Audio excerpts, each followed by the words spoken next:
Economic development में हम एक कदम और आगे बढ़ते हैं। प्लानिंग एक्सपीरियंसेस इन इंडिया के बारे में हम स्टडी कर रहे हैं, जिसमें हमारे पिछले लेक्चर में हमने 5 ईयर प्लानिंग्स के हर 9 प्लान जो आपके सामने डिमार्केट करके रखे कि हर प्लान में किस किस चीज़ को प्रायोरिटी दी गई। उसी में हमने आपको ये बताया कि आउटलेज किस किस सेक्टर के लिए कितना कितना रखा, किसे इम्पोर्टेंस दी गई और किसे नहीं, और जो दी तो क्यों दी गई। उसी में हमने आपको ये बताया कि जो पैटर्न ऑफ इन्वेस्टमेंट रहा वो कैसा रहा, sector wise pattern of investment कैसा रहा। हमने एग्रीकल्चर के विषय पर उसमें चर्चा कर ली थी। अब हम आगे बढ़ने जा रहे हैं, हम बात करेंगे इंडस्ट्रीज़ एंड मिनरल्स के ऊपर। Okay, so that is the pattern of investment या outlay sector wise. So now we have to discuss the industries and the minerals. हमने एग्रीकल्चर एंड पावर डिस्कस कर लिया। Next one is the industries and minerals. So on account of limitations posed by scarce capital resources, the development of large scale consumer goods industry was left entirely to the private sector। तो शुरुआत से अब तक भारत में जो consumer goods का sector है वो लार्जली प्राइवेट सेक्टर के ही कंट्रोल में रहा। ओके, क्योंकि पब्लिक सेक्टर की प्रायोरिटी हमेशा यही रही कि हैवी एंड बेसिक इंडस्ट्री को सपोर्ट किया जाए, कंट्री के लेवल पर एक इंफ्रास्ट्रक्चर बिल्डअप हो, एक बेस इंडस्ट्री क्रिएट हो जो एंसिलरी इंडस्ट्री को खड़ा होने में मदद करे, जो इनपुट्स प्रोवाइड करे, जो मशीन्स बनाने के लिए जो रॉ मटेरियल रिक्वायर्ड्स है वो प्रोड्यूस करे, और जो इंडस्ट्री मशीन्स बनाए, चाहे वो हैवी केमिकल्स हों, चाहे हैवी इंजीनियरिंग हो, चाहे वो कोल मिनरल्स माइनिंग हो, चाहे वो स्टील आयरन इंडस्ट्री हो, ये सभी हैवी एंड बेसिक इंडस्ट्री पर पब्लिक सेक्टर ने इन्वेस्ट किया। क्योंकि हमारे पास रिसोर्सेज लिमिटेड थे हमेशा से ही, कैपिटल यानी कि पूंजी की कमी रही है, इसलिए हमने उसके खर्चे को प्रायोरिटाइज़ किया, और उस प्रायोरिटाइजेशन में भारत ने चुना हैवी एंड बेसिक इंडस्ट्री को, और इसलिए consumer goods industries largely private sector के ही जिम्मे रही हैं। ओके, इंडस्ट्री की फील्ड में एक ये चीज़ है। सो on account of limitation posed by scarce capital resources, the development of large scale consumer goods industries was left entirely to the private sector। अब ओवरऑल अगर हम इंडस्ट्रीज़ की एलोकेशन की बात करें तो वो क्या है, देखिए 6th प्लान तक तो 24% of the total outlay of the total investment industry को मिलता रहा। लेकिन उसके बाद अचानक से बदलाव आता है, एक स्टीप डिक्लाइन देखा जाता है, और वो है 10th प्लान में आप देख सकते हैं टोटल आउटले का 3.9%, और उसके बाद आप आइए 11th प्लान में 4.2%। उसका कारण क्या है, देखिए 10th प्लान 2002 से 2007 के बीच में, 11th प्लान 2007 से 2012 का, और आप जानते हैं कि 1991 में लिबरलाइजेशन, प्राइवेटाइजेशन और ग्लोबलाइजेशन आ गया था। जब लिबरलाइजेशन, प्राइवेटाइजेशन, ग्लोबलाइजेशन हो गया तो उसके बाद से जो सरकार है वो लार्जली सोशल सेक्टर की तरफ डाइवर्ट हुई। उसका पर्पस था कि वेलफेयर योजनाओं पर ध्यान दिया जाए, सोशल सेक्टर पर फोकस किया जाए, पावर सेक्टर पर फोकस किया जाए, इंफ्रास्ट्रक्चर पर फोकस किया जाए। Private player, foreign investor, foreign direct investments ये इंडस्ट्री की जिम्मेदारी ले लेंगे। आई बात समझ में? तो सरकार ने अपने आप को इन एरिया से दूर करना, बाहर करना शुरू कर दिया, और प्राइवेट प्लेयर इन एरियाज़ में एंटर होने लगा। इतनी बात क्लियर? फिर दूसरी कहानी ये भी है कि ओवरऑल भी इंडस्ट्रियल इन्वेस्टमेंट्स रिड्यूस हुए इन समय के दौरान। ये भी एक बड़ा कारण था कि उस समय में बीजेपी की सरकार गिरी। दिख ये रहा था देश को कि जैसे बहुत तरक्की हो गई है, शाइनिंग इंडिया के नारे भी दिए गए, लेकिन ज़मीनी स्तर पर बेरोज़गारी थी, महंगाई थी, पॉवर्टी, माल न्यूट्रिशन थी, ग्रामीण इलाके पिछड़े हुए थे। और 2004 में एनडीए की हारने का मुख्य कारण ये रहा कि कुछ शहरों के चमक जाने, कुछ हाईवेज़ और सड़कों के बन जाने, और कुछ शहरी जीवन शैली का दुनिया भर में उभर के आ जाने से ऐसा नहीं था कि इंडिया शाइन करने लगा था, लेकिन ऐसा प्रोजेक्ट किया गया। और ज़मीनी स्तर पर यही था कि जो टोटल आउटलेज चल रहे थे प्लान्स के, उसमें जो इंडस्ट्री का शेयर जाना था वो बहुत ड्रेस्टिकली रिड्यूस हुआ। इसका इम्पैक्ट आया देश के स्तर पर। ओके, तो ये चीज़ यहाँ निकल करके आती है। The public sector outlay on industries was mostly on the large scale industries, that is heavy and basic industry. मैंने आपको बता दिया कि जो शुरू से लेकर के आगे तक अब तक की भी बात करें तो जो पब्लिक सेक्टर का इंडस्ट्री के सेक्शन में आउटले रहा वो mostly heavy and basic industry की ही कॉन्टेक्स्ट में रहा। Only a small token allocation was allocated to the village and small scale industries, यानी कि जो village and small scale industries हैं, the tiny sectors, micro small and medium entrepreneurs, MSMEs, इन sectors में एलोकेशन के मामले में गांधीयन इकोनॉमिक्स ये कहते हैं कि सरकार ने सिर्फ़ और सिर्फ लिप सर्विस ही की है, सिर्फ शब्द बोल बच्चन ही किया है, सही में कुछ डिलीवर नहीं किया है। जबकि ये सेक्टर गांधीयन इकोनॉमिस्टों का मानना है वो सरकार की इस 5 ईयर प्लानिंग का क्रिटिसिज्म इसी आधार पर करते हैं कि यही जो सेक्टर था, ये सेक्टर ही मजबूत होता है असली में एम्प्लॉयमेंट जनरेट करने के पॉइंट ऑफ व्यू से, डिसेंट्रलाइजेशन ऑफ इनकम के पॉइंट ऑफ व्यू से, फेवरेबल इफ़ेक्ट ऑन प्रोडक्शन के पॉइंट ऑफ व्यू से, एंड प्राइस लेवल को कंटेन करने में। तो वो ये कहते हैं कि village and cottage industry, micro small and medium entrepreneurial sector, ये वो सेक्टर है जिनमें दम होता है कि वो रोज़गार पैदा करते हैं, वो धन का, वेल्थ का विकेंद्रीकरण करते हैं, उसे कंसंट्रेट नहीं होने देते हैं, वो इक्वलिटी लाने में मददगार होते हैं, प्रोडक्शन को बढ़ाए रखने में उन्हीं की जिम्मेदारी होती है, और यही कारण है कि फिर प्राइस भी कंट्रोल्ड रहता है, महंगाई कंट्रोल रहती है। जबकि ये सारा कुछ हो सकता है इस सेक्टर से, लेकिन सरकार ने इसे इग्नोर किया। So that was the main reason of criticism proposed by the Gandhian economist that the state or the 5 year planning ignored small and cottage industries from the point of employment, decentralization of income, favorable effect on production and the price level. Okay, ये उनका विरोध रहा है। पंचवर्षीय योजना की ये खामी भी रही है, हमें दिमाग में से रखना है। सरकार की तवज्जो कहाँ रही वो हमें दिखा है। तो एक तरफ यहाँ पर small and cottage, village and cottage industries compromise हुई, micro small and medium entrepreneurs compromise हुए, और दूसरी तरफ जो लोगों की पॉकेट पर सीधा खर्चा डालते हैं, कंज्यूमर जिससे सीधा प्रभावित होता है, दैट कंज्यूमर इंडस्ट्री भी प्राइवेट सेक्टर के ही अधीन रही है। ओके, ये इंडस्ट्री के क्षेत्र में रहा। उसके बाद बात आती है ट्रांसपोर्टेशन एंड कम्युनिकेशन। देखिए, allocation was quite high during the first 2 plans. कितना? 25 to 28%। शुरुआती 2 प्लान्स में 100% में से अगर इन सेक्टर में इन्वेस्ट हो रहा है तो 25 से 28% तक पहले 2 प्लान में हो रहा है, फर्स्ट एंड सेकंड। लेकिन उसके बाद but since then share decline to 16%।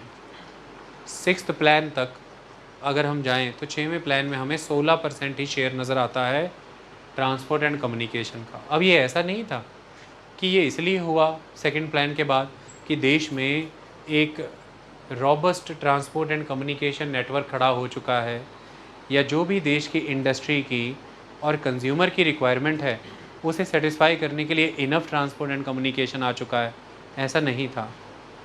यहाँ पर कॉम्प्रोमाइज़ हुआ ये सेक्टर बाकी सेक्टरों के हाथों। और दूसरी तरफ उस समय में 5 ईयर प्लानिंग को ऐसा लग रहा था कि उस रफ्तार से इंडस्ट्री नहीं बढ़ेगी, उस रफ्तार से अर्बनाइजेशन नहीं बढ़ेगा, उस रफ्तार से फिर अभी सप्लाई चेन्स भी विकसित नहीं होने, तो हम इसे थोड़ा कॉम्प्रोमाइज़ कर सकते हैं, जब समय आएगा तब विकसित कर लेंगे। ठीक जैसी पावर के फील्ड में गलती हुई वैसा ही ट्रांसपोर्ट एंड कम्युनिकेशन में, जबकि ऐसा हुआ नहीं। इंडस्ट्री रैपिडली ग्रो हो गई। यही 1950 से 1980 का समय है, पॉपुलेशन का एक्सप्लोजन हो गया, और यही समय है जब अर्बनाइजेशन भी तेज़ी से आगे बढ़ा। ओके, हमारी पॉपुलेशन एब्सोल्यूट नंबर्स में बहुत ज़्यादा थी, उसमें एक्सप्लोजन आना बहुत बड़ा फ़र्क पैदा करता है। आज भी ये आंकड़ा सुनने में छोटा लगता है कि भारत की 32% पॉपुलेशन अर्बन है, पर वो भारत की 32% है, जो कि 2011 के सेंसस के मुताबिक 121 करोड़ जनसंख्या का 32% है। अगर हम उसे कैलकुलेट कर लें तो आप अंदाज़ा लगाइए वो कितना बनता है। अगर हम भारत का गरीबी का आंकड़ा लेते हैं तो वो उस आंकड़े के मुताबिक आप ये कह सकते हैं कि भारत की गरीबी 21.9% है ऑफ द टोटल पॉपुलेशन। लेकिन अगर मैं उस 21.9 करोड़ को ही, यानी कि लगभग 21.9%, यानी कि लगभग 22% को ही ये कहूँ कि वो लगभग 121 करोड़ लोगों का 22% है, तो वो कितना हुआ? 100% का ही 22% होता तो 22 करोड़ होता, और अगर 121 करोड़ का, तो वो गरीबी की जनसंख्या 22% होते हुए भी लगभग 32 करोड़ के आसपास जाती है, जो कि अमेरिका की कुल जनसंख्या है 32 करोड़। आई बात समझ में? तो भारत एब्सोल्यूट नंबर्स में बहुत बड़ा है हर मामले में। तो ऐसे में जो इंडस्ट्रियलाइजेशन हुआ वो रैपिड हुआ, जो अर्बनाइजेशन भी हुआ वो परसेंटेज में तो कम ही दिखता है, लेकिन एब्सोल्यूट टर्म्स में भारी माइग्रेशन हुआ रूरल एरिया से अर्बन एरिया की ओर, शहर विकसित हुए। इन सब चीज़ों ने जब ट्रांसपोर्ट एंड कम्युनिकेशन की नीड अचानक से खड़ी करी, तो ये सप्लाई में बहुत कम रहे, इसलिए बॉटलनेक्स क्रिएट हुए। बॉटलनेक क्या होता है? बॉटल का नेक, द चोकिंग पॉइंट, कि जितनी ज़रूरत है उतनी सप्लाई नहीं है, तो डिमांड सप्लाई की भारी कमी रही। और इन्हीं bottlenecks in the transport and communication ने एक्चुअली में इंडियन इंडस्ट्रियलाइजेशन प्रोसेस को भी बहुत नुकसान किया उसके विकास में। यहाँ पर भी सरकार की योजना कमज़ोर रही। So serious transport bottlenecks create हुए भारत में, और ये one of the main contributing factor था for retarded output and income. जो भारत के लेवल पर इंडस्ट्रियल आउटपुट कमज़ोर रही और भारत के लेवल पर जो इनकम जनरेशन कमज़ोर रहा, इन दोनों मामलों में, मतलब नेशनल इनकम क्रिएट होने में जो कमज़ोरी दिखी और जो नेशनल लेवल आउटपुट क्रिएट होने में कमज़ोरी दिखी, इनमें एक बड़ा फैक्टर ये सीरियस ट्रांसपोर्ट बॉटलनेक्स था। इसलिए बाद में जाकर के जब हमने टारगेट लिया, डेवलपमेंट टारगेट लिए 5 ईयर प्लान में कि किस किस सेक्टर के टारगेट क्या होंगे, उसमें ट्रांसपोर्ट सिस्टम का मेन टारगेट ही ये था, ग्रोथ टारगेट फॉर, कि railway, road, port, shipping, civil aviation, telecommunication, इन सब का भारी विकास करना है ताकि हम इन बॉटलनेक से बाहर आ सकें। और यही कारण है कि जब हम आगे बढ़े तो 10वें और 11वें प्लान ने, सरकार ने भारी पैमाने पर ट्रांसपोर्ट एंड कम्युनिकेशन में निवेश टोटल आउटले का बढ़ा दिया। ओके, वो उस चार्ट में सारी फिगर्स हैं। Next one is the social and miscellaneous services. देखिए सोशल सर्विसेज में क्या क्या आइटम्स इसमें कंसिडर कर रहे हैं। एजुकेशन है, हेल्थ एंड फैमिली प्लानिंग है, हाउसिंग है, अर्बन डेवलपमेंट है, लेबर वेलफेयर है, वेलफेयर ऑफ बैकवर्ड क्लासेस हैं। शुरू से ही भारत, देखिए इंडिया के कॉन्स्टिट्यूशन में ही प्रीएम्बल में सोशल जस्टिस का विधान है, इकोनॉमिक जस्टिस का संकल्प है उसमें। तो भारत की पंचवर्षीय योजनाओं ने शुरू से ही सामाजिक न्याय को मुख्य बिंदु के रूप में अपनाया है। फर्स्ट 5 ईयर प्लान से ही अगर आप आगे बढ़ें तो फूड सिक्योरिटी इस्टेब्लिश करने की, सेल्फ सफिशिएंसी अचीव करने की, पॉवर्टी एलिवेशन के विचारधारा तीसरे 5 ईयर प्लान में ही आ गई। और फिफ्थ 5 ईयर प्लान में तो एम्प्लॉयमेंट स्पेसिफिक प्रोग्राम्स चलाए गए पॉवर्टी एलिवेशन के लिए। तो हम इन सेक्टर्स को, यानी कि गरीबी दूर करना, हंगर मैनेज करना, कुपोषण यानी कि माल न्यूट्रिशन को दूर करना, न्यूट्रिशन लेकर के आना, इन सब चीज़ों पर पहले दिन से ही भारत का फोकस था। वो लगातार सारी 5 ईयर प्लान्स में ये दिखा है कि सोशल जस्टिस की बात हुई है, फूड सेल्फ सफिशिएंसी की बात हुई है, फूड सिक्योरिटी इस्टेब्लिश करने की बात हुई है, पॉवर्टी एलिवेशन की बात हुई है। और उसी हिसाब विचार से चलें अगर, तो ये सेक्टर को सफिशिएंट एलोकेशन रहा है through out the 5 year plans. तो 15% टू 20% तक एलोकेशन इस सेक्टर को रहा है। विचारधारक ये मानते हैं, जिनका मानना है कि इन सेक्टर्स को क्यों डेवलप करना चाहिए, उनका तर्क ये है कि unless societies spend more on social services, rapid and sustain development is not possible. तो जो लोग ह्यूमन रिसोर्स डेवलपमेंट का विकास करने की बात करते हैं, उनका मानना है कि जब तक समाज इन सोशल सर्विसेज पर इन्वेस्ट नहीं करेगा तब तक rapid and sustainable development possible नहीं है। ओके, और इसी के तहत आप देख सकते हैं जहाँ एक तरफ इंडस्ट्री में एलोकेशन घट रहा था, वहीं 10th प्लान में इस सेक्टर में 28.4% एलोकेशन हो गया। आप 11th प्लान तक आइए।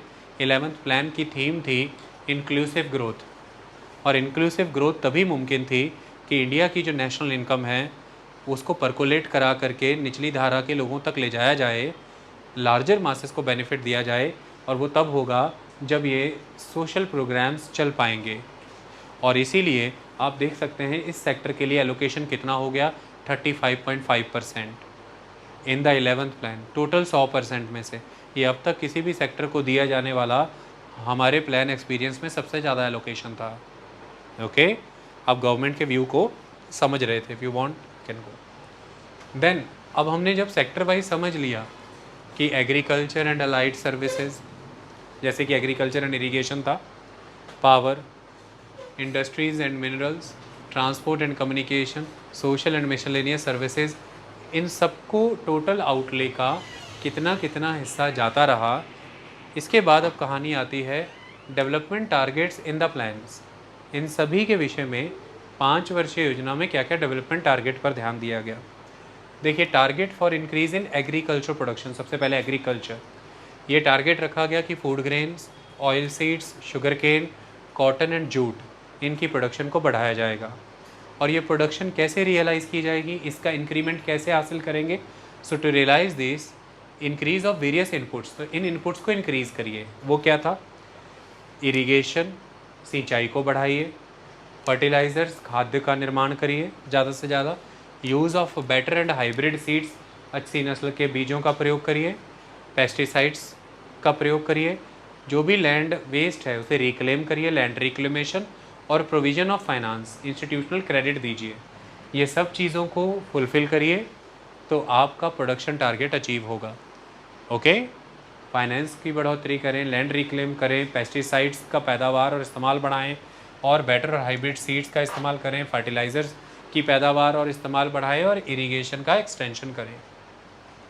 ठीक इंडस्ट्री के लिए टारगेट कैसे रखे गए, जो ट्रेडिशनल इंडस्ट्रीज़ थी जैसे कि cotton industry, jute industry, sugar industry, cement industry, iron and steel industry, इनके लिए तो टारगेट रखे गए कि इसकी पैदावार को बढ़ाना ही है। इसके साथ साथ न्यू इंडस्ट्रीज़ पर फोकस किया गया, जिसके तहत सेकेंड 5 ईयर प्लान ने स्टील प्लांट्स बनाने का काम किया। Second 5 year plan he heavy and basic industries का संकल्प लेकर के आया था। तो उसी के तहत ये योजना आई, जिसके तहत दुर्गापुर वेस्ट बंगाल में स्टील प्लांट लगा, भिलाई छत्तीसगढ़ में स्टील प्लांट लगा, रौड़किला उड़ीसा में स्टील प्लांट लगा। तो सेकेंड 5 ईयर प्लान ने, जो कि हैवी एंड बेसिक इंडस्ट्री का कॉन्सेप्ट लेकर के आया, उसने स्टील प्लांट इस्टेब्लिश किया दुर्गापुर, भिलाई एंड रौड़किला। तो ये एक काम किया गया। इसी के साथ साथ आप सब जानते हैं कि there is a city that is Chittaranjan, it is in the Jharkhand. तो झारखंड के चितरंजन में रेलगाड़ी के इंजन बनते हैं, द लोकोमोटिव्स। तो एक्सपेंशन किया चितरंजन लोकोमोटिव वर्क्स का। और जैसे हमारे यहाँ पर कपूरथला रेल कोच फैक्ट्री है, इंटीग्रल रेल कोच, वैसी ऐसे ही है दैट अवधि इंटीग्रल रेल कोच फैक्ट्री, उसका भी एक्सपेंशन किया। So expansion of the Chittaranjan locomotive works and the अवधि integral coach factory and the establishment of the traditional steel plant at Durgapur, Bhilai, Rourkela, ये सेकेंड पंचवर्षीय योजना में इंडस्ट्री के क्षेत्र में ये टारगेट लेकर के चले। पावर के क्षेत्र में देखिए, हमने पिछले लेक्चर में पावर के कॉन्सेप्ट में पढ़ा, वही चीज़ यहाँ पर रिपीट की हुई थी, तो मैंने वो नहीं लिखा। पावर तो एक इंडिस्पेंसेबल सेक्टर था ही सारे डेवलपमेंट के लिए ही, बट पावर के क्षेत्र में निवेश उतना रहा नहीं, जिसकी वजह से पावर भी एक बॉटलनेक बना और इसने भी इंडस्ट्रियल ग्रोथ को सफ़र कराया। इस विचारधारा में फिर बदलाव लाने की कोशिश की गई और 6th प्लान में पावर सेक्टर को एक्सपेंड करके रीनेम किया, नाम रखा एनर्जी सेक्टर। और फिर वो सब चीज़ें जो हमने पिछले लेक्चर में करी कि oil production, petroleum products, coal और कोल बेस्ड एनर्जी, हर सेक्टर के विकास की लक्ष्य रखे। आगे आता है ट्रांसपोर्ट सिस्टम। देखिए, ग्रोथ टारगेट रखा ट्रांसपोर्ट सिस्टम में railway, road, ports, shipping, civil aviation, general communication and specifically the telecommunication.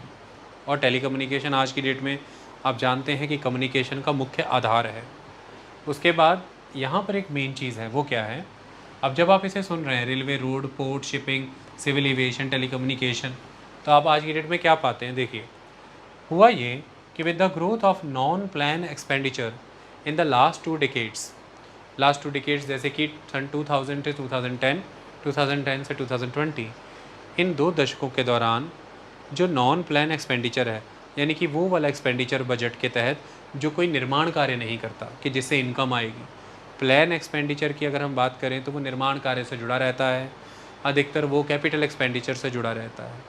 Non plan expenditure की दिशा में खर्चा हो जाने के कारण, so with the growth of the non plan expenditure in the last 2 decades and the consequent constraints of resources for development, तो resources की कमी आ गई विकास के लिए, तो फिर क्या किया गया? The planning commission was forced to invite the private sector to enter the infrastructure sector in a big way. किस किस एरिया में? पावर में आ जाइए, प्राइवेट सेक्टर को बोला आप पावर सेक्टर में आइए, प्राइवेट सेक्टर को बोला आप रोड में आइए। आज सभी सड़कों पे टोल लगता है, सारी सड़कें आपको रोड जो हैं जितनी भी प्राइवेट सेक्टर के द्वारा दी जा रही हैं। ट्रांसपोर्ट में उनको बोला आ जाइए, आज आप ट्रक्स देखिए, बसेस देखिए, एयरलाइंस देखिए, सभी के सभी you can see the dominance of the private sector. Civil aviation में मैंने अभी बताया आपको, एंड टेलीकम्युनिकेशन तो मेनली BSNL तो अब कहीं दिखता ही नहीं है ही प्राइवेट सेक्टर। अब जो भी यूज़ कर रहे हैं ये idea, Vodafone, Airtel, Jio, it's completely private sector. तो नॉन प्लान एक्सपेंडिचरों में खर्चा हो जाने के कारण इन सेक्टरों को कॉम्प्रोमाइज़ भी नहीं कर सकते थे, क्योंकि हमें कंज्यूमर को बेहतर सर्विसेज देनी है, ग्लोबली हमारी इंडस्ट्री को कम्पीट भी करना है और देश में रोज़गार भी पैदा करना है। तो फिर हमने प्राइवेट सेक्टर की जमकर एंट्री कराई इस सेक्टर में। ये मुख्यतः ढांचे से जुड़ा हुआ सेक्टर है, that is with the infrastructure, और यानी कि power, road, transport, civil aviation and telecommunication. तो फिर इनका दबदबा हो गया इस क्षेत्र में। ओके, फिर आती है बात सोशल सर्विसेज। तो सोशल सर्विसेज में इस बात पर फोकस किया गया कि इन चीज़ों पर टारगेट रखेंगे, इन्हें अचीव करना है, that is general and technical education, इसके क्षेत्र में हमें टारगेट अचीव करने हैं। हेल्थ इंफ्रास्ट्रक्चर, ये टारगेट अचीव करना है। सैनिटेशन, और आप देख सकते हैं आज दिन तक उसको लेकर के हम लगे ही हुए हैं, चाहे वो सीवरेज वाटर ट्रीटमेंट प्लांट हो, वेस्ट ट्रीटमेंट प्लांट जैसे आप कहते हैं, STPL से आप कह देते हैं, चाहे फिर वो waste management, waste to energy का कॉन्सेप्ट हो, चाहे वो रिसाइकलिंग का कॉन्सेप्ट हो, ये सब तरफ चले जाएं, चाहे वो नमामि गंगे योजना है, नदियों को साफ़ करना है, नाला मुक्त बनाना है शहरों को, स्वच्छ जल पहुंचाना है घर घर तक, ये सब तो सैनिटेशन पर अधिकतर बल दिया गया। ये टारगेट अचीव करने की बात हुई। जनरल एंड टेक्निकल एजुकेशन का टारगेट, हेल्थ का टारगेट अचीव करना है, सैनिटेशन का, हाउसिंग का, आवास योजना कितनी हिट है आज की डेट में, labour welfare, welfare of Dalit and the tribals. तो ये सोशल सेक्टर की फील्ड में हमें ये टारगेट्स अचीव करने हैं, ऐसा विचार रखा गया। अब हम आगे बढ़ते हैं। जो 5 ईयर प्लान हमने पिछले लेक्चर में पढ़े, हमने उन 5 ईयर प्लान को पढ़ लिया है। उन 5 ईयर प्लान के तहत टोटल आउटले में से जो टोटल आउटले हर प्लान के ईयर वाइज, हमने 5 ईयर वाइज भी पढ़ लिया कि कैसे कैसे आउटले रहा पब्लिक सेक्टर का और प्राइवेट सेक्टर का, कितना रखा गया था और कितना एक्चुअल आउटले गया। हमने ये भी पढ़ लिया कि हर आउटले में से सेक्टर वाइज कितना कितना चला गया, देश की परिस्थिति कैसी रही। अब हम अभी जो आगे पढ़ेंगे उसमें हम उन 5 ईयर प्लान्स का असेसमेंट पढ़ेंगे कि हर प्लान जो लेकर के आया उसने अल्टीमेट अचीव क्या किया। मेजॉरली ये कलेक्टिव एक क्वेश्चन बनता है, 5 year plan and its assessments. तो now we will do the assessment of the 5 year planning. Okay, आगे बढ़ते हैं और असेसमेंट करते हैं 5 ईयर प्लानिंग की। लाइट चली गई है पर उम्मीद है कि जो लिखा है वो आपको दिख रहा है और मैं सारा पढ़ करके बोलूँगा। Assessment of the 5 year planning. The first plan 1951 to 56 क्या कहता था? ये प्लान था ग्रेट सक्सेस। क्यों था? तो ये चीज़ दिमाग में बिल्कुल फिट कर लेनी है कि कौन से प्लान में हमें सक्सेस मिली और क्यों मिली, किन रीज़न से मिली, कौन से प्लान फेल हुए और क्यों और किन रीज़न से हुए।